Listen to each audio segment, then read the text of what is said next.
নমস্কার, আপনারা দেখছেন বাংলা হান্টার ফেসবুক লাইভ। আপনাদের সঙ্গে রয়েছে আমি নিবেদিতা। এই মুহূর্তে আমি রয়েছি আর.জি. কর হাসপাতালে এবং আপনাদেরকে যেটা জানাবো যে গত 2 বছর আগে কিন্তু অভয়াকে ধর্ষণ করে খুন করা হয়েছিল।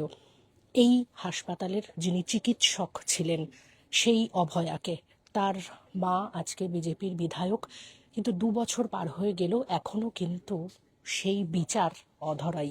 মূল অভিযুক্ত সঞ্জয়, সে এখনো পর্যন্ত হাজতেই রয়েছেন এবং পরবর্তী পদক্ষেপের জন্য অবশ্যই নজর থাকবে। কিন্তু এই মুহূর্তে আমি আর.জি. কর হাসপাতালে রয়েছি এবং এখানে উপস্থিত রয়েছেন তারা কিন্তু আজকে যেহেতু 2 বছর পার, সেই জন্য 2 মিনিট নীরবতা পালন করলেন। অভয়াকে স্মরণ করে তারা 2 মিনিট কিন্তু নীরবতা পালন করলেন। আমি একটু দেখানোর জন্য বলবো এবং আমি কথাও বলে নেওয়ার চেষ্টা করব। এখানে যারা রয়েছেন তাদের সঙ্গে এখানে উপস্থিত রয়েছেন তৎকালীন তৃণমূল কংগ্রেসের যিনি সাংসদ ছিলেন শান্তনু সেন, তিনিও কিন্তু এখানে উপস্থিত হয়েছেন। কারণ এই শান্তনু সেনকেই কিন্তু দেখা গিয়েছিল যে সেই আর.জি. করের সময় তিনি আওয়াজ তুলেছিলেন এবং তারপরেই কিন্তু তিনি সাসপেন্ডও হয়ে গিয়েছিলেন। দল থেকে তাকে বহিষ্কার করা হয়েছিল দল বিরোধী কথা বলার জন্য। এবং আমি একটু দেখানোর জন্য বলবো, এখানে যারা কর্মীরা, হাসপাতালের যারা কর্মীরা রয়েছেন এবং যারা নার্স রয়েছেন, স্বাস্থ্যকর্মী, সকলেই কিন্তু এখানে উপস্থিত হয়েছেন অভয়াকে স্মরণ করে, তাকে নীরবতা পালন করে শ্রদ্ধা জানানোর জন্য। আমি দেখানোর জন্য বলবো। চিকিৎসকদের একটা অংশ যারা নিরাপত্তার দায়িত্ব দেন, নিরাপত্তা কর্মীরা এবং কেন্দ্রীয় আধা সামরিক বাহিনী, কারণ আমরা জানি যে আর.জি. কর মেডিকেল কলেজ হাসপাতালে সিআইএসএফ নিরাপত্তার দায়িত্বে রয়েছে, কন্টিনিউটি ডাক্তাররা রয়েছেন। আমি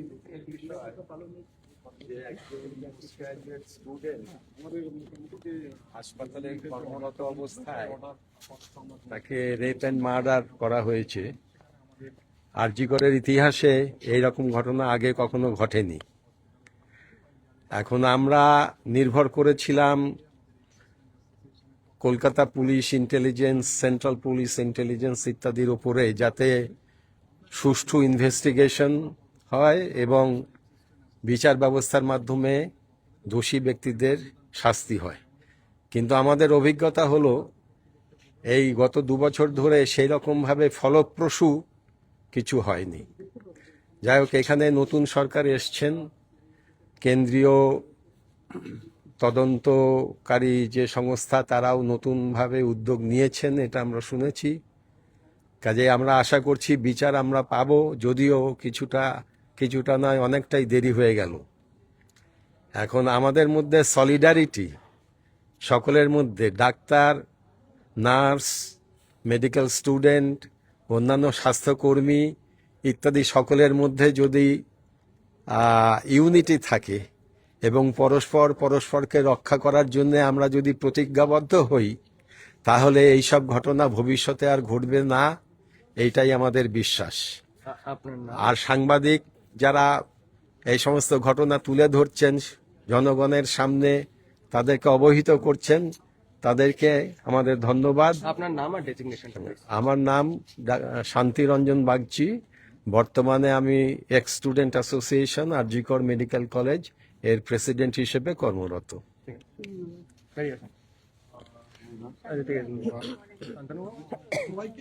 সবাইকে অনুরোধ করবো, যেহেতু এটা আমাদের অ্যাকচুয়ালি কর্তৃপক্ষের তরফ থেকে প্রোগ্রাম, তো আমরা এটা এখানে এড করছি।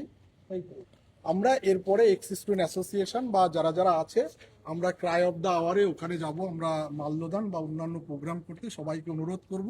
এবং যারা যারা ডিউটিতে, তো এটা তো ইমার্জেন্সি সার্ভিস, সবার পক্ষে যাওয়া সম্ভব হবে না, তো যারা যারা যেতে পারবেন তারা চলে আসুন। আর আমরা এক্সিস্টিং অ্যাসোসিয়েশনের তরফ থেকে বা স্টুডেন্টদের তরফ থেকে আমরা আপাতত ক্রাই অফ দ্য আওয়ারে যাচ্ছি। এখানে আমরা আমাদের কর্তৃপক্ষের প্রোগ্রাম এখানে শেষ। ঠিক আছে, এটা সবাইকে অনুরোধ, অভয়ের মর্মান্তিতে মাল্যদান হবে, ওখানে সকলে চলে আসুন। আমরা এখনই যাব।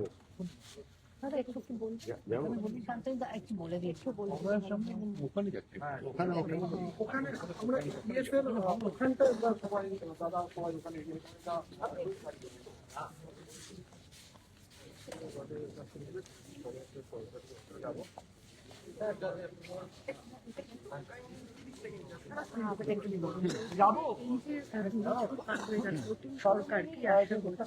দেখুন, নতুন সরকার প্রথমে এসে মাননীয় মুখ্যমন্ত্রী শুভেন্দু অধিকারী মহাশয় প্রথমত যে 3 জন অফিসার, আইপিএস বিনীত গোয়েল, আইপিএস ইন্দিরা মুখার্জি এবং আইপিএস অভিষেক গুপ্তাকে সাসপেন্ড করেছে, কারণ প্রাইমা ফেসি তাদের এগেনস্টে কিছু প্রমাণ পেয়েছে বলে এটা হয়েছে এবং তাদের এগেনস্টে ইনকোয়ারি চলছে, তাদের সাসপেনশন বাড়ানোও হয়েছে।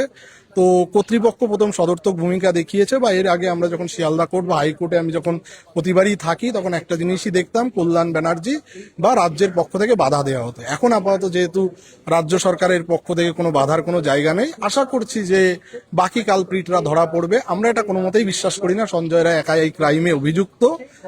সো সেক্ষেত্রে আমরা এখন অপেক্ষায় আছি। আশা করছি রাজ্য সরকার এবং কেন্দ্র সরকার, রাজ্য সরকারের পক্ষ থেকে আমরা কোঅপারেশন পাবো। কিন্তু আগের যে টিম সিবিআই তদন্ত করেছিল, সীমা পাহুজা ম্যাডাম, তার তদন্ত নিয়ে আমরা খুশি নই। নতুন যে আইও এসছেন Sandipani Garg, ASP of CBI এবং জয়েন্ট ডিরেক্টর অনুরাগ কুমারের নেতৃত্বে তারা তদন্ত শুরু করেছে এবং হাইকোর্টের অর্ডারে, দেখুন আলটিমেট সিবিআই এর আগের টিম করেনি, এই টিম কি করবে আশা করছি। আমি হোপলেস হতে চাই না, কিন্তু আমি একটা জিনিস জানি, আমি ভরসা করি ইন্ডিয়ান জুডিশিয়ারির উপরে। হাইকোর্ট যা অর্ডার দিচ্ছে এবং হাইকোর্ট সিবিআই কে ভৎসনা করেছে, সিবিআই কে তার উত্তর দিতে হবে। এখন আশা করা যাচ্ছে নতুন টিম কিছু করবে, নাহলে তো হাইকোর্টকে উত্তর দিতে হবে, কারণ মাননীয় বিচারপতিরা যেভাবে ভৎসনা করছে, এর পরের দিন তাদের 28 তারিখ অর্ডার দিতে হবে। বছর পার হয়ে গেল এই ঘটনার, এখনো পর্যন্ত কোনো চার্জশিট নেই বা কোনো। দেখুন, এইটার জন্য এন্টায়ারলি দায়ী সীমা পাহুজা ম্যাডাম। আমি জানুয়ারি, মোস্ট প্রবলি ডেটটা এক্স্যাক্টলি মনে নেই, সেখানে গিয়ে একাধিক লুফলস তুলে ধরেছিলাম, যে লুফলস গুলো এখন আমাদের যিনি আইনজীবী জয়ন্তনারায়ণ চ্যাটার্জি এবং শীর্ষেন্দু সিনহা রায়, ওই পিটিশন যখন করার সময় তো আমি ছিলাম, যে কি কি ওগুলো দেওয়া হয়েছে, তার ভিত্তিতে লুফলস আছে বলেই এসআইটির হাতে দেওয়া হলো এবং সীমা পাহুজা ম্যাডাম কর্ণপাত করেননি। যদি আপনি বলেন 8 তলায় যে রুমটা বন্ধ আছে, সেই রুমটাও এসআইটি প্রথম দিন এসে দেখেছে। এরকম একাধিক লুফলস রয়েছে, সেই লুফলস গুলো যদি বলতে শুরু করি, সীমা পাহুজা ম্যাডাম আমাকে এনশিওর করেছিলেন অভয়ের মা বাবার সামনে যে আমরা অ্যাডিশনাল চার্জশিট দেব, খুব তাড়াতাড়ি দেব, কিন্তু দেখুন কোনোদিনই দিল না, যার জন্যই কোর্ট কিন্তু তাদেরকে স্যাক করে নতুন টিম দিল। এখন দেখুন, নতুন টিমের এগেনস্টে তো আমি এখনই অভিযোগ তুলতে পারি না, তারা বলছে সবে আমাদের নথি হস্তান্তর হয়েছে।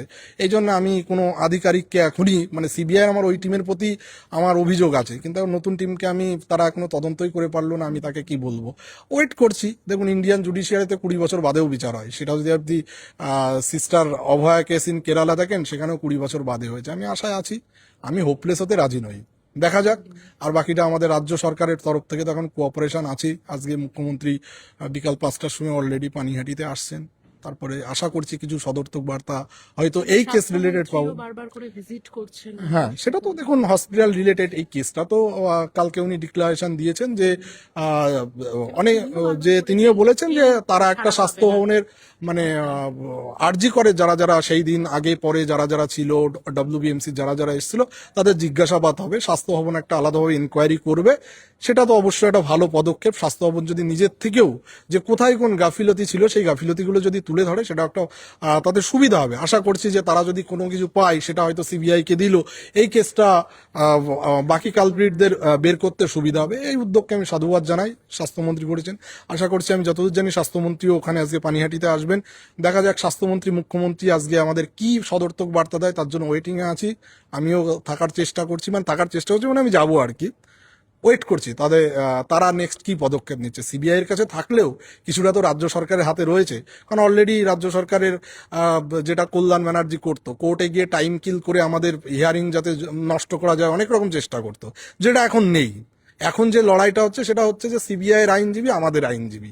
আগে যেটা ছিল রাজ্যের আইনজীবী মাঝখান থেকে অকারণে ঝামেলা করতো এবং টাইম কিল করতো। আমি নিজে দাঁড়িয়ে থেকে দেখেছি যে কল্যাণ ব্যানার্জি কিভাবে হিয়ারিং এ ডিস্টার্ব করতো, মানে এমন আচরণ করতো যে আচরণে উনি চাইতো যাতে এটার হিয়ারিং ঠিকঠাকভাবে না হয়, সেটা এখন হচ্ছে না, সেই জায়গাটা বাদ গেছে। রাজ্য সরকারের আইনজীবীর পক্ষ থেকে পূর্ণ সাপোর্ট দেওয়ার ব্যাপার আছে, তারা এই ব্যাপারে আমাদের অভিযোগকে মান্যতা দিয়েছে, যেটা কল্যাণ ব্যানার্জি বারবার, কারণ তখন ফিরোজ এডুলজি মহাশয় ক্রাইম সিনে আসতে চেয়েছিলেন, যেটা কল্যাণ ব্যানার্জি বাধা দিয়েছিলেন। আচ্ছা, কেসটা সিবিআই এর, ক্রাইম সিনে আসতে বাধা কোথায়? বাধা দিয়েছিলেন কল্যাণ ব্যানার্জি, এটা মমতা ব্যানার্জির নির্দেশে করেছিলেন। এখন তো আর সেই ব্যাপারটা নেই। সো আমরা আশা করছি এই কেসের রুল আউট বিচার হবে, বিচার দিতেই হবে, 10 সাল বাদে হলেও দিতে হবে, 20 সাল বাদে দিতে হলে ছাড়া পাবে না। এবং মমতা ব্যানার্জির যদি সাহস থাকে, আমি তো চ্যালেঞ্জ করলাম, তার ভাইপোকে নিয়ে এসে ফেসবুক লাইভ করুক আবেশ ব্যানার্জিকে নিয়ে। হোয়ার ইজ আবেশ ব্যানার্জি? প্রতিদিন তো ফেসবুক লাইভ করছে। যখনই মদন মিত্র বলল যে তার অভিষেক ব্যানার্জি হচ্ছে সুপারি কিলার, তখন 10 কোটি টাকার মানহানির মামলা করে দিয়েছে। কেন আবেশ ব্যানার্জির কথা যখন বলা হচ্ছে, তিনি যদি ক্লিন হয় কেন সামনে আসছেন না? মমতা ব্যানার্জি ফেসবুক লাইভ করছে, পারলে করুক না, নোটিশ আমাকেই করুক, দেখি সাহস থাকে, যদি তার ভিতরে সেই সাহসটা থাকে। আর ফেসবুকে নিয়ে এসে দেখাক এই যে ভাইপো, আপনারা তো মিডিয়াও তো খুঁজে পাননি, এখন আপনারা বলতে পারেন কেন নামটা নিচ্ছেন। উত্তরবঙ্গে 2023 আবেশ ব্যানার্জি যখন বিয়ে হয়েছিল, গোটা নর্থ বেঙ্গলের সব ডাক্তার নার্সিং স্টাফকে তুলে নিয়ে চলে গেছিল। কোথায় হোয়ার ইজ আবেশ ব্যানার্জি? এই প্রশ্ন সিবিআই কেও দিতে হবে। মমতা ব্যানার্জির সাহস থাকলে ফেসবুক লাইভে দেখাক আমাদের, আমরা তার জন্য অপেক্ষায় আছি। একদম আমরা ছিলাম আরজিকর হাসপাতালে, এখনো রয়েছি, যে এখানে নীরবতা পালন হলো 2 মিনিট, কারণ আজকে অভয়া ধর্ষণ করে খুনের 2 বছর পার। এখন আরো কর্মসূচি কিছু রয়েছে। অভয়ার যে আবক্ষ মূর্তি এখানে তৈরি হয়েছে অর্থাৎ আরজিকর হাসপাতালে, সেখানে মাল্যদান করা হবে। এবং এইখানকার যারা সদস্য স্বাস্থ্যকর্মী, তাদের সাথে কথা বলে কিন্তু একটা জিনিস খুব স্পষ্ট, যে তারা একেবারে অনড় কিন্তু অভয়ার বিচার পাওয়ার ক্ষেত্রে। তাদের দাবি যে 2 বছর কেন, 10 বছর পার হলেও কিন্তু বিচার আমরা পাবই। এবং রাজ্যে পালাবদলের পর যে নতুন সরকার এসছে অর্থাৎ বিজেপি সরকার, তাদের উপরেও কিন্তু তারা যথেষ্ট আশা রাখছে। ক্যামেরায় জয়ের সঙ্গে নিবেদিতা, বাংলা হান্ট, কলকাতা। আরো ভালো ভালো খবর দেখতে সাবস্ক্রাইব করুন বাংলা হান্টের ইউটিউব চ্যানেল। বাংলা হান্টের আরো খবর দেখতে নজর রাখুন। বাংলা খবর মানেই বাংলা হান্ট।